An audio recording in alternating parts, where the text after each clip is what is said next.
Imagine um jogador que conseguia fazer milhões de pessoas levantarem das arquibancadas sem precisar marcar um gol. Um jogador que enfrentava os melhores defensores do mundo e simplesmente passava por eles. Ele tinha as pernas tortas, um jeito aparentemente desajeitado de correr e uma personalidade única, mas quando a bola chegava aos seus pés, tudo mudava. Seu nome era Manuel Francisco dos Santos, mas o mundo inteiro aprendeu a chamá-lo de Garrincha, o homem que transformou o drible em espetáculo e que, para muitos, foi o maior ponta-direita da história do futebol. Garrincha nasceu em 28 de outubro de 1933, em Pau Grande, no estado do Rio de Janeiro. Sua infância foi simples, longe dos grandes estádios e dos holofotes que um dia fariam parte de sua vida. Desde pequeno, a bola fazia parte da sua rotina. E havia algo diferente nele.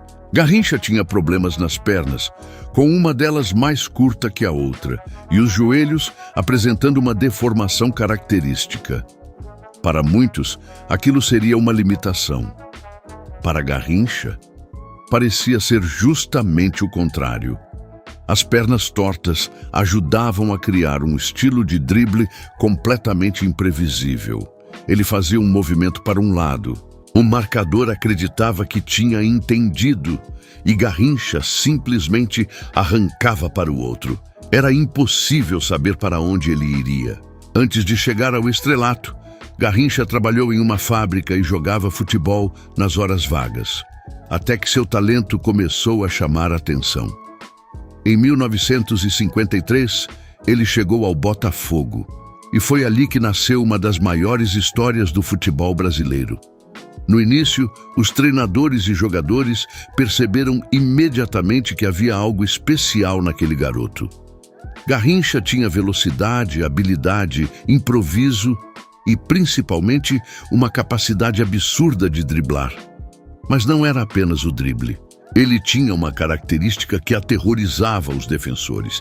Garrincha repetia o mesmo drible várias vezes. E mesmo assim, ninguém conseguia pará-lo.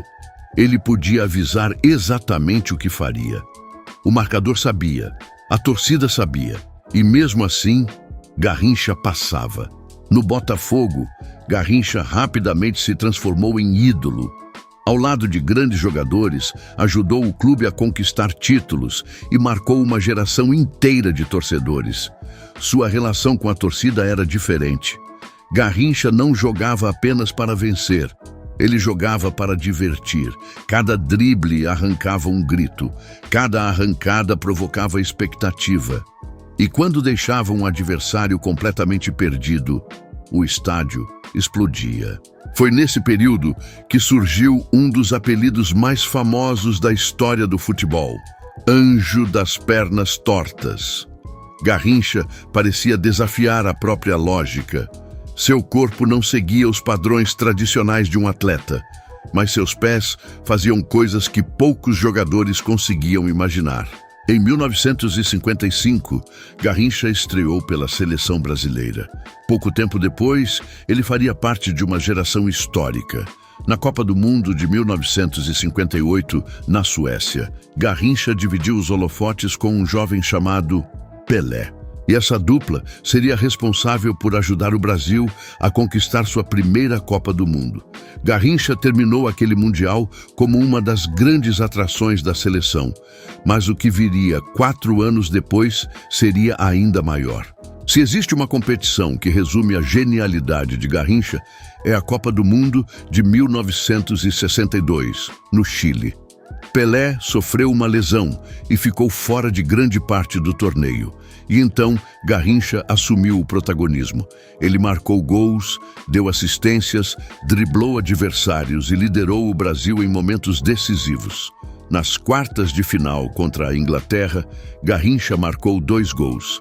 Na semifinal contra o Chile, mais uma vez, ele brilhou. 2 gols. E uma atuação espetacular. O Brasil chegou à final e venceu a Tchecoslováquia por 3-1. O Brasil era bicampeão mundial e Garrincha havia sido um dos grandes responsáveis pela conquista. Naquele mundial, ele mostrou ao mundo que não era apenas um jogador habilidoso. Ele era capaz de carregar uma seleção inteira. Mas toda grande história também tem momentos difíceis. Depois do auge, Garrincha começou a enfrentar problemas dentro e fora dos campos. As lesões começaram a cobrar seu preço. O corpo que tantas vezes havia desafiado os adversários já não respondia da mesma maneira. Sua carreira foi entrando em declínio. E a vida pessoal também passou por momentos complicados. A fama, o dinheiro e a pressão do futebol profissional trouxeram consequências. Garrincha, que havia proporcionado alegria para milhões de pessoas, enfrentava seus próprios problemas longe dos estádios. Mesmo assim, sua imagem como jogador jamais desapareceu. Garrincha disputou 3 Copas do Mundo e foi campeão em 1958 e 1962. Pelo Botafogo, tornou-se um dos maiores ídolos da história do clube. Mas seus números não contam toda a história, porque Garrincha não foi apenas um jogador de futebol. Ele representava a alegria, representava o improviso, representava aquela sensação de que quando a bola chegava aos seus pés, alguma coisa inesperada poderia acontecer. Era o jogador que fazia o impossível parecer fácil. Garrincha nos deixou em 20 de janeiro de 1983, aos 49 anos. Mas existe uma coisa que o tempo nunca conseguiu apagar: seus dribles. Até hoje, quando alguém fala sobre os maiores dribladores da história, o nome Garrincha aparece. Porque poucos jogadores fizeram o futebol parecer tão divertido. Pelé foi o rei, mas Garrincha foi o anjo das pernas tortas. E agora eu quero saber de você. Garrincha foi o maior driblador da história do futebol. Deixe sua opinião nos comentários. Compartilhe esse vídeo com aquele amigo que ama futebol e inscreva-se no canal para conhecer mais histórias das maiores lendas do futebol.